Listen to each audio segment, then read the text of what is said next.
What's happening, folks? Back with another reaction, back with some more Ultravox. And we're returning to Quartet 1982. Thank you again to Phil. And the next track is The Song, and then parenthetically, We Go. It's an interesting combination. I don't quite know what to make of it. It feels like it could be a rhythmic expression in the melodic run of a chorus or something like that, or a call and response type of lead vocal and supporting or replying vocal. Either way, the song, it's a bit meta, it's a bit self-referential.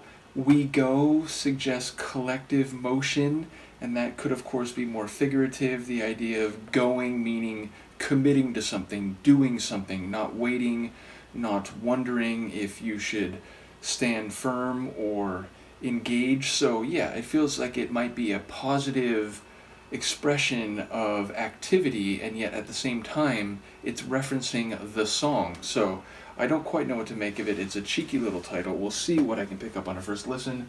This is Ultravox. The track is The Song, and then parenthetically, We Go, from Quartet 1982.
Wow. So there are aspects I'm going to say here which I was beginning to think and feel very early into the tune, but that interlude where it really stripped down, and I thought it was going to start fading out with those cycling percussive rhythms, which already were in my ear because they were very like syncopated even within an overall steady beat. But then it didn't fade out, and it actually re-emerged and came back for a latter section. So that was already very interesting because it felt like something that you might find in a 12-inch mix where it really goes into this abstract, syncopated, beat-heavy part, and then goes back to the regular song for a final section or two, which, again, this is a regular album track. It's not a 12-inch mix. So that already was a bit surprising that it didn't fade as it went into that stripped-down percussive rhythm section. And then at the end, it feels like it's fading out overall, but then the instrumental sonics drop out, and we get this lilting, like capricious vocal just humming us into the distance, which then fades out. So the ending, the latter half of the track was really remarkable compared to what I thought it was playing out as. Now, as to the rest of it, it really has an early 80s feel. I could see this in a montage or mostly montage sequence, parts that generally are showing like action scenes or interactions between characters without actual dialogue, but then maybe there's a line or two and then it goes back into more of a montage section. It felt like the type of track that we would be playing in the background in an early 80s movie, and it had this lightness to it, this light, fun, early 80s synth pop feel. Lyrically, I mean, we hear reference to the song, and obviously leading into the interludes between chorus and verse, we get that "we go." So there's a reference to both parts of the title, and I think there's what was the line, like "time to move." So it suggests like there is motion and energy and action required. We go, time to move. Let's get going here, which again I think would lend itself perfectly to a sort of montage sequence. But I don't know if there's more to it overall. It feels like there must be some other layer that I didn't quite pick up on a first listen. But yeah, it's a light tune, it's a fun tune. Again, anytime a song references the song or a song in the lyrics, it feels a bit, like a breaking the fourth wall type of concept. So yeah, I'm curious to hear what people had to say about this one thematically or lyrically. But it just screams 82. It screams early 80s as I've come to know it. Now, of course, the earliest Depeche Mode, Speak and Spell, is an 81 album, and there's other albums I've heard from that time, even though when they first came out I was a very young babe. But yeah, by the mid-80s I was hearing a lot of this stuff, and so it makes me nostalgic for my early youth, but it also, again, has some elements that didn't do what I expected. It sort of took some turns along the way, including at the end, that were like, oh wait, that's a bit different. That's not something that I would be inclined to expect. So yeah, a cool, fun tune. Not quite sure what it's about, but cool to get back to Ultravox. Some of these deep dives, I forget about them for a little while, and then they come back to me, and that reminds me about other deep dives that have been off. So yeah, back to Ultravox. Looking forward to the remainder of the album. Once again, big shout out to Phil for sharing.